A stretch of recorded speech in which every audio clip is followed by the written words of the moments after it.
impressed to have sat here on a Saturday evening learning about the gut health and looking at slides and presentations. It's pretty amazing. So, anyway, Paul Benz, I'm the CEO of Interspire and Gut ID. Interspire is already established to really solve the microbiome problem. And if we move forward a slide, please, Phil. And essentially, all of the tests, which perhaps there's maybe a test in the back corner of this room here, which is a bit more famous than ours, they're all using technologies which are proven not to have the answer. We can't get to the resolution, they can't get to the completeness we need to really understand the microbiome. So Interspire is the previous slide, sorry, is the company, and that's powering Gut ID with our Titan 1 platform. And then Titan 1 is now being used by all these institutions here, and actually several others, as we're looking to finally solve why is this epidemic of disease in the West. Things like colorectal cancer is now impacting teenagers, whereas 3 generations ago no one got below 50. So there's some big changes in the West around because of diet and things like that, which are starting to really have a big toll.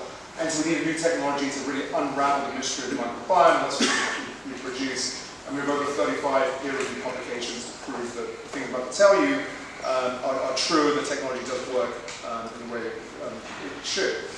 And so why do we care about bacteria in the body? Like, why is this a big thing to worry about?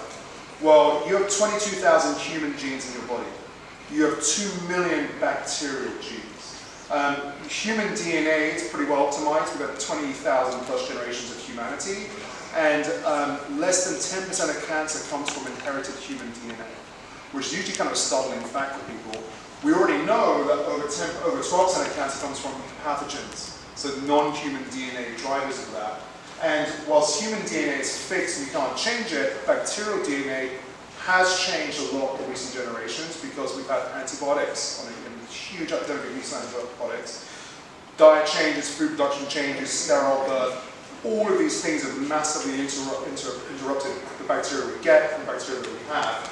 But you can change it. You can't change the human DNA, any risk that carries, we can change this bacterial DNA.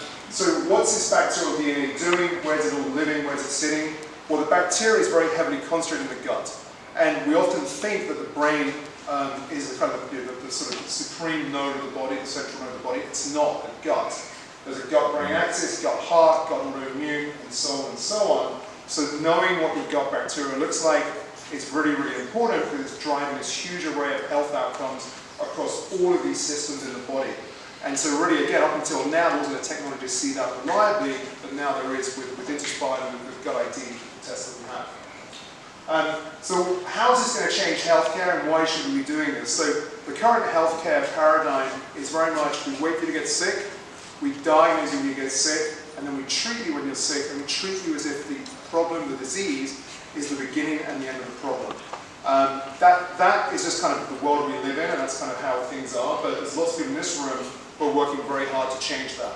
And so in the future, or what we're actually, not even in the future, what we're actually seeing today, is actually there's a very different disease paradigm out there. So in actual fact, before you get the disease, you're in this state of dysbiosis, which might be a new word, but dysbiosis is where your gut bacteria, your microbiome has an imbalance or is problematic, and then that is a precursor to disease. So in some ways, the disease is the symptom, and actually the dysbiosis is the disease. And there's a lot of evidence, there's tens of thousands of research papers which basically support that and support the role of the microbiome in disease and a lot of health outcomes across things like Parkinson's, different cancers, diabetes, and so on. So what is unique about what we do is, in terms of dysbiosis, we're the first test capable of telling you if your gut bacteria is your friend or your foe. Do you have dysbiosis? Do you have an imbalance? And on the left, you can see a complete adult gut microbiome, which is very healthy. We have a pattern pending score, and basically, there's lots and lots of colors, it means you have lots of diversity. It's an ecosystem, strong ecosystem type diversity. They also have evenness of representation. On the right, we have one version of dysbiosis, where you have a big overgrowth of one bacteria, and then that patient is an IBS sufferer.